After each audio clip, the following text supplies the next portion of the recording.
Comment réussir un projet minier en 2024? Nous sommes aujourd'hui en décembre 2023 et cette vidéo, je fais cette vidéo pour tous ceux qui ont des projets miniers, notamment des projets miniers semi-industriels essentiellement ou artisanal, parce que lorsque nous prenons un projet minier industriel, normalement le process, les grosses compagnies connaissent déjà ce process. Alors, ce qu'on constate lorsqu'un investisseur dans le domaine des mines investit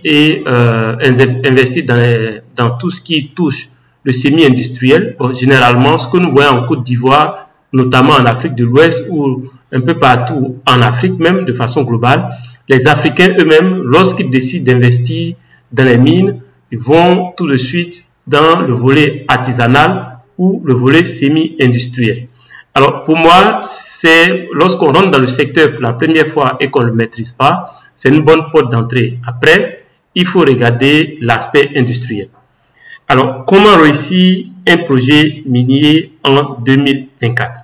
Pourquoi est-ce que lorsque vous investissez dans un projet minier, vous avez 99% de chances d'échouer?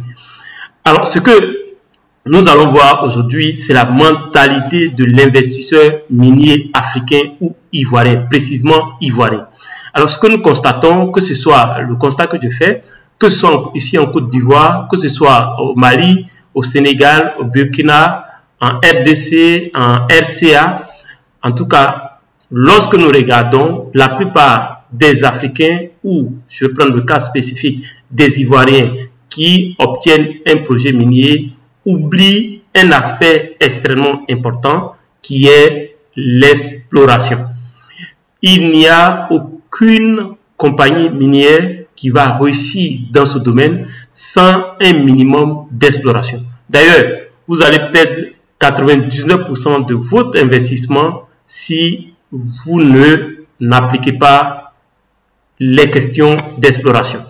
Alors, donc dans cette vidéo, nous allons parler des conditions pour réussir son projet minier en 2024 et, si vous voulez, dans d'autres, jusqu'à quelle que soit l'année où vous investissez dans le domaine. Alors, notez que le tout n'est pas le permis. Alors, ce qu'on constate, c'est que lorsque la personne fait tout son effort, applique les démarches pour obtenir le permis, et généralement même pour obtenir le permis, la personne va utiliser, peut-être l'investisseur va utiliser quelques contacts, etc. Il ne prend pas le temps de se faire accompagner par un expert dans le domaine, non seulement qui va l'aider à monter les dossiers, mais parallèlement au montage des dossiers, il va l'aider à sélectionner la bonne zone qui a un certain potentiel. Il va l'aider à prendre les bonnes décisions, à se préparer pour véritablement lancer le projet lorsque le permis est obtenu. Ce que nous constatons, c'est que globalement, ce que ces investisseurs, donc les investisseurs miniers dans le domaine généralement du semi-industriel, il y a deux tendances ou trois tendances qui se mettent en place. La première tendance, c'est que la personne peut-être dispose déjà d'une entreprise de BTP et pense que lorsque elle va obtenir le permis, il suffit de prendre ses machines de BTP, se rendre sur le site et commencer à exploiter de l'or. Si vous le faites, en fait, vos engins de BTP qui devaient peut-être servir pour d'autres projets vont perdre leur temps sur ce projet et vous allez perdre de l'argent d'une manière ou d'une autre. Alors, la deuxième tendance, c'est que la personne a pris quelques renseignements à gauche, à droite. Elle va solliciter, par exemple, un technicien géologue qui n'a pas d'expérience et va l'utiliser parce que cette personne-là ne veut pas dépenser, ne veut pas investir dans l'usage d'un groupe professionnel ou d'un professionnel dans le métier. Et donc, l'étudiant ou le stagiaire en question ou le technicien géologue non expérimenté ou le géologue non expérimenté qui va utiliser, généralement, ne pourra pas non seulement l'aider à prendre les bonnes décisions, mais généralement, ils vont pas écouter même ce technicien. Ce technicien va avancer des idées, mais l'investisseur en question va se contenter de ce que c'est dit à gauche, à droite et ne pas faire concrètement de l'exploration. La troisième tendance, c'est que l'investisseur est peut-être de la région, a vu qu'il y a de l'orpaillage sur un site, il va rapidement utiliser ses relations et obtenir un permis et tout de suite va décider de mettre en place un système d'exploitation qui ne va pas aussi marcher. Alors, notez que moi, j'ai vu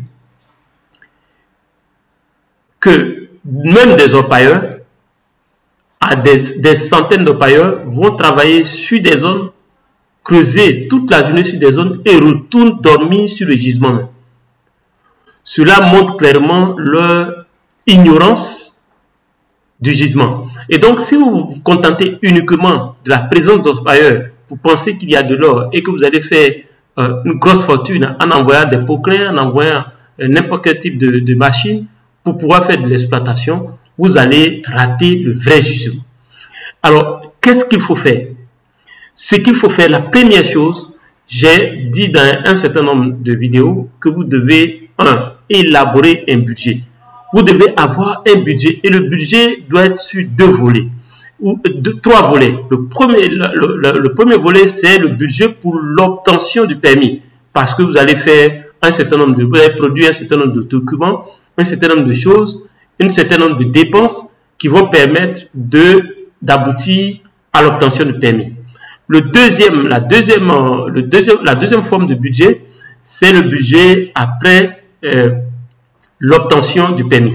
Lorsque vous obtenez le permis, vous devez faire de l'exploration. Tous ceux qui ont obtenu un permis, si vous m'entendez aujourd'hui, d'ailleurs, dans cette vidéo, si vous qui écoutez cette vidéo, si vous êtes sur un site semi-industriel, si vous êtes en contact avec quelqu'un qui a un permis semi-industriel, je vais mettre dans la description de cette vidéo un lien où je compte coacher.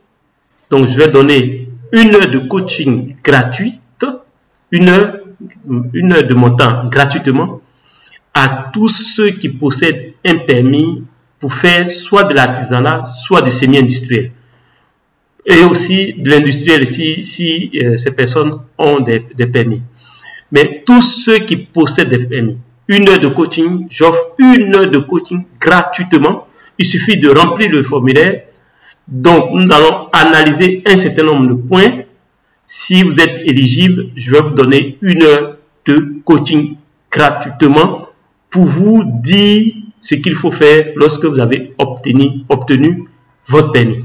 1 heure de coaching. Donc, dans la description de cette vidéo, si vous connaissez quelqu'un qui a un permis, je dis bien l'investisseur lui-même, pas ses démarcheurs ou autres, lui-même, parce que je préfère parler à celui qui est l'investisseur pour qu'il comprenne l'importance d'investir dans cette phase qui est la phase d'exploration. Et donc, regardez dans la description de cette vidéo si vous connaissez, si vous êtes en contact avec quelqu'un qui a un permis semi-industriel, vous donnez-lui le lien du formulaire que je vais mettre dans la vidéo et il remplit, il va renseigner un certain nombre d'informations. Nous allons analyser, l'appeler, s'il remplit nos critères. D'ailleurs, le premier critère, est-ce qu'il est l'investisseur principal? Est-ce que le permis lui appartient? Est-ce que le permis est obtenu effectivement? Et si nous avons toutes ces assurances, nous allons le contacter et lui donner 1 heure de coaching. Il pourra poser toutes sortes de questions et ça sera gratuit. Donc, le deuxième budget, comme je l'ai dit, c'est le budget de l'exploration. Sans exploration, vous allez échouer. Regardez les multinationales, que vous prenez, que ce soit Endeavor, que ce soit IAM Gold, que ce soit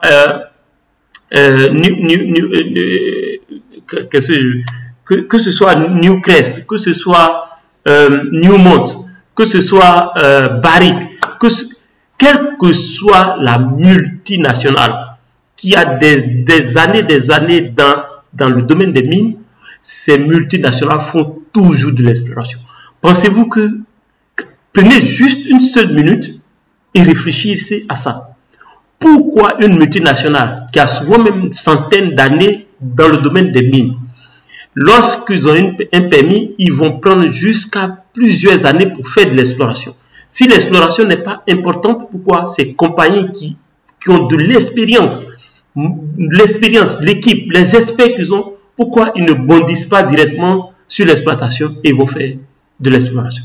Prenez une seule minute et réfléchissez à cela. L'exploration est la clé de votre réussite dans le domaine des mines. Donc, le premier budget, c'est le budget pour faire toutes les démarches et obtenir le permis. Le deuxième budget, c'est le budget de l'exploration. Il est important de constituer un budget d'exploration. Il est important, primordial de le faire. Le troisième budget est le budget de l'exploitation. Et un budget que je dirais annexe, qui est le budget de la réhabilitation, de la fermeture et réhabilitation. Parce que quand vous avez exploité, à un certain moment, vous devez procéder à la fermeture. Encore une fois, je donne un coaching d'1 heure gratuitement. Regardez dans la description de cette vidéo, remplissez rapidement le formulaire. Je vais sélectionner des gens qui remplissent les critères. Le premier critère, c'est, vous allez répondre dans le formulaire, est-ce que vous avez un projet? Quel est le type? Est-ce que vous avez déjà le permis? Parce que si vous n'avez pas le permis, à moins que vous démontrez que vous voulez vous investir dans le domaine, mais vous remplissez et je veux le contact. Si c'est quelqu'un d'autre qui remplit pour l'investisseur, qui disent, mais aussi qui nous communique le contact direct de l'investisseur. Parce qu'on veut parler, je veux parler à celui qui a pouvoir de décision. Je veux parler à celui qui a pouvoir de décision, c'est-à-dire celui qui a le permis. Si cette vidéo vous a plu, faites-moi un gros like et on se dit à la prochaine vidéo.